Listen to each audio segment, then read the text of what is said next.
Bonjour à toutes, j'espère que vous allez bien, bienvenue sur ma chaîne Le Budget de Nini. Alors aujourd'hui on se voit pour une vidéo un peu spéciale, on va voir mon budget vacances. Moi je suis un peu en retard par rapport à la plupart des personnes. Je vais partir en vacances au mois de septembre et pas au mois de juillet ou août comme la plupart. Donc c'est pour ça que cette vidéo arrive un peu plus tard que les autres. Dans mon enveloppe vacances, j'ai mis tout au long de l'année pour arriver à 1500 €. Donc là, j'ai mon petit classeur d'épargne. J'avais comme objectif de 1500 €, mais vous allez voir que j'ai mis beaucoup plus parce que là, il me reste 675. Je vais ajouter 125 € dans cette enveloppe pour avoir 800 € en fait dans mon enveloppe épargne. Donc là, ça, je vais faire le virement.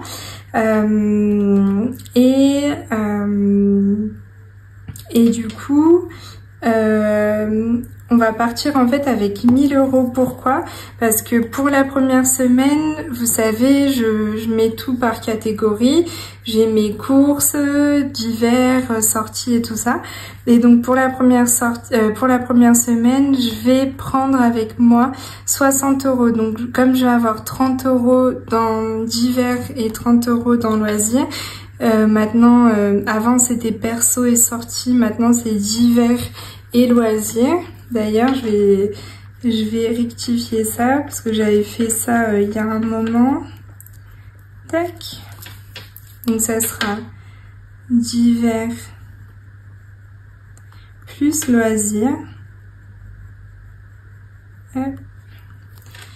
Et là, dans la deuxième semaine, j'aurai tout. Donc que ce soit du coup les courses, mais également, donc dans les courses, je vais avoir 80 €. Dans d'hiver, je vais avoir 20 €. Dans loisirs, je vais avoir 20 €. Je vais prendre les 10 € de santé et les 10 € de bounty. Donc c'est comme ça que je vais avoir 140 €. Ce qui nous fait ici 200 € avec la première semaine et la deuxième semaine. Et donc ça me fait 800 plus 200, ça me fait bien les 1000 €. Donc voilà comment je me suis organisée. Au total, quand je compte tout ce que j'avais dans mon épargne, plus ce que je vais prendre sur la première et deuxième semaine, en fait j'aurais mis dans cette enveloppe 2239 €. J'ai budgétisé 500 € dans les transports, donc l'avion nous a coûté 482 €. Donc je me laisse les 18 € pour tout ce qui va être bus en fait directement sur place. D'ailleurs je vous ai pas dit, je l'ai dit dans d'autres vidéos, mais je vais aller à l'île de Madère. Donc voilà, ça va être chouette. Après, dans le logement, j'ai laissé que 714 parce qu'en fait, c'est la seule chose qu'on va payer en logement. Donc j'ai fait sur Booking 714 €, donc pour la semaine, pour nous deux avec mon mari.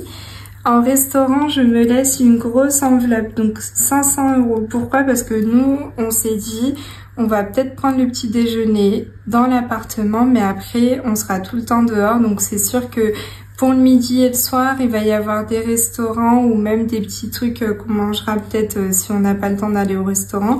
Mais ce sera vraiment une grosse enveloppe et j'ai pas envie de me priver en vacances.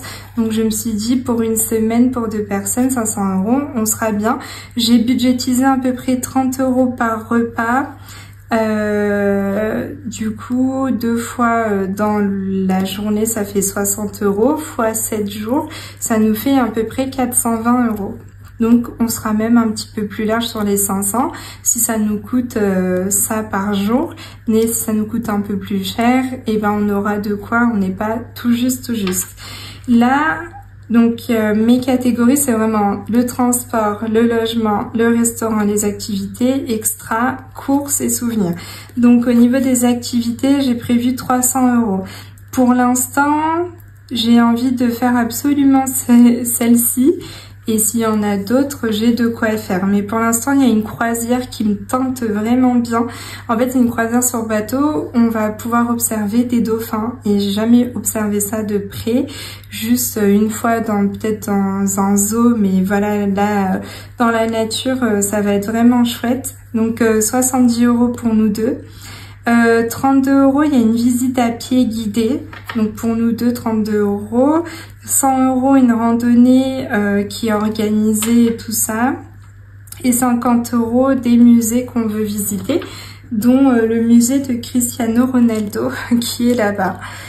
Après, je me laisse 125 € en extra. Donc ça, j'ai comptabilisé juste 100 €, mais j'ai quand même une enveloppe de 125.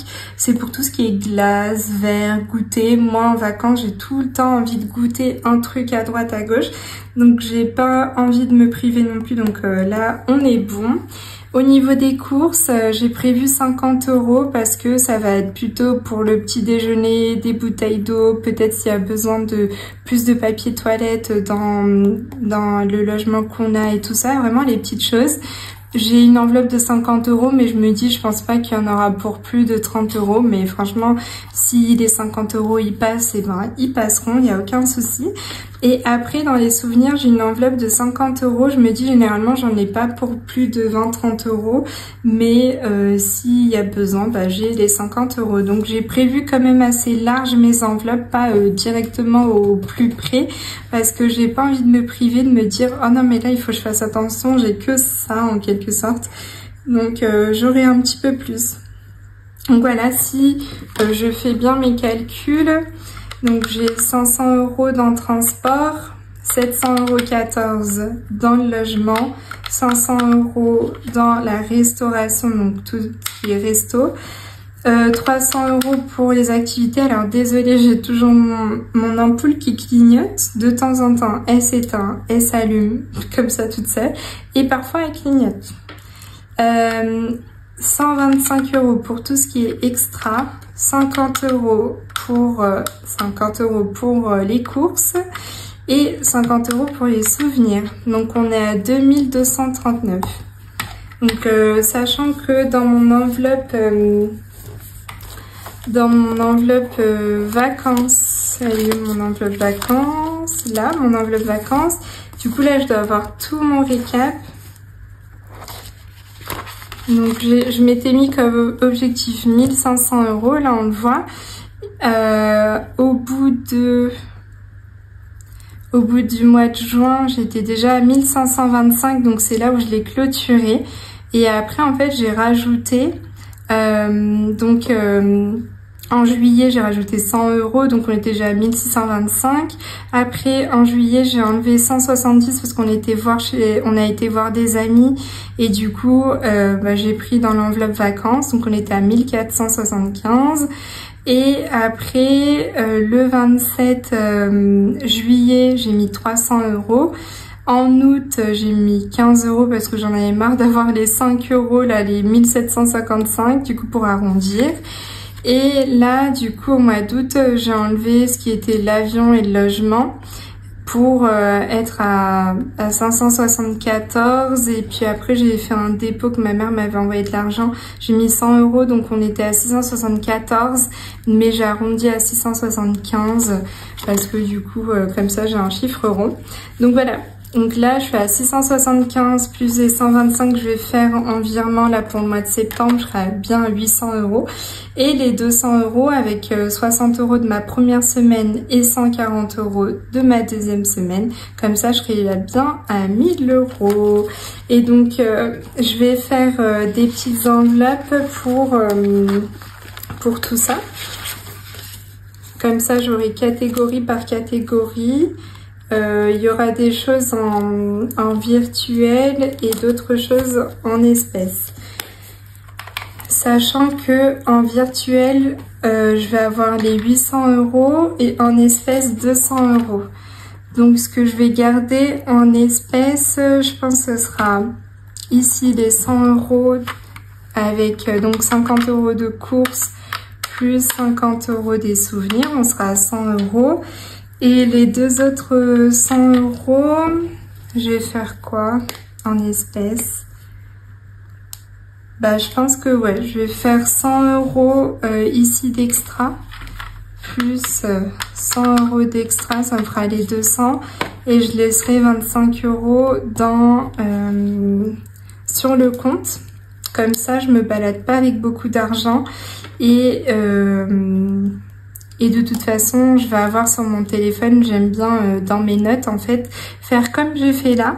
Et du coup, tous les jours quand je fais une dépense, je vais mettre dans chaque catégorie, tac, tac, tac, j'ai dépensé ça, sachant que j'ai un montant et à chaque fois je me mets à côté, il me reste sur les 500 €. Par exemple, si on fait le premier repas qui a 50 €, admettons, je mets 500 €, reste du coup 450. Ça, j'aime bien le faire.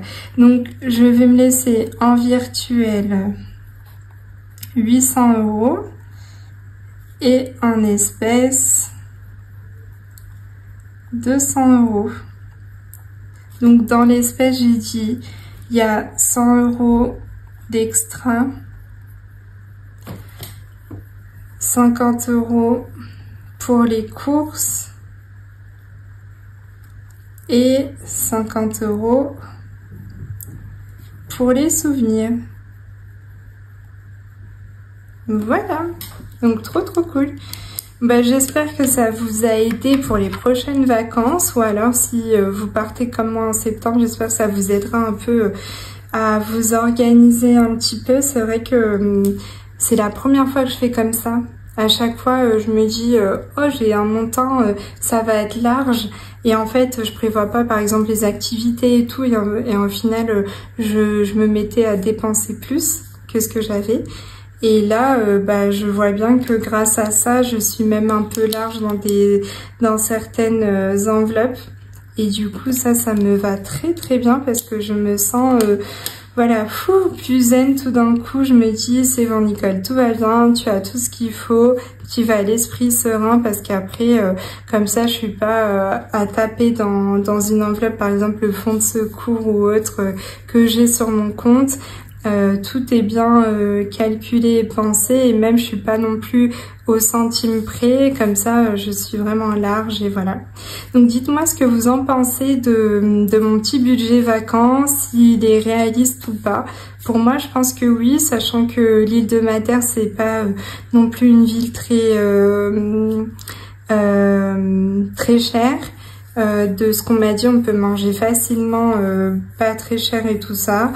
On va peut-être se faire un bon resto si on voit à la fin qu'il nous reste sur l'enveloppe restaurant, il nous reste un peu de pécule, et ben on se fera un bon restaurant à ce moment-là. Mais généralement, on se fait des restos plutôt, on va dire, basiques.